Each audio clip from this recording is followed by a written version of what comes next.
Okay, this should be a fast one. We're supposed to do a drive constraint on the one that we already built here, right?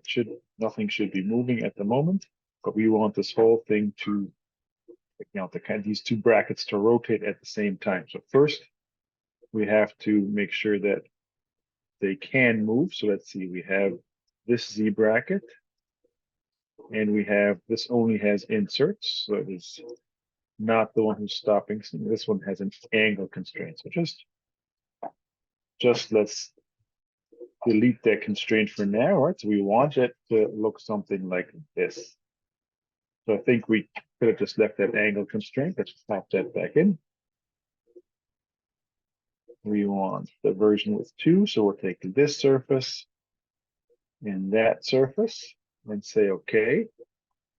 Then we can right click here, right? We could right click here and say drive.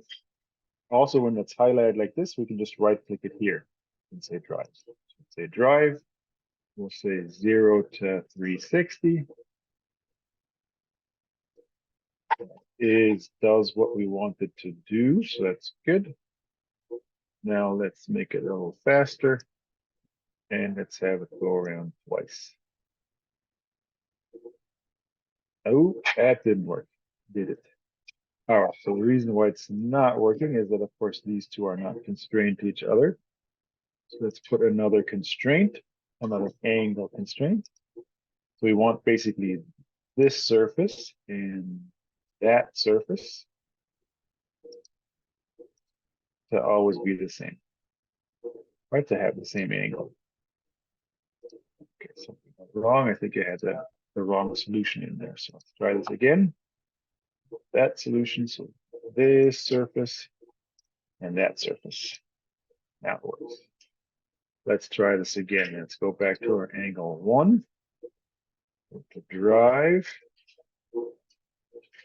There we go. That's exactly what we're looking for. So then let's go and record this. Let's see, it's not the right location. Get to the right location. Right in here. And we'll leave it with constraint. That's fine. We'll choose the option as standard options. And then remember, we have to let it run, right? So let's let it run. You'll see it moves a little slower than it does when we did it before. That's normal because it's working harder. Once it's done, we can say either okay or in this case cancel. And now if I go to my folder, there should be a constraint. If I run that, we can see it moving. Excellent. No, we don't have to go all the way through.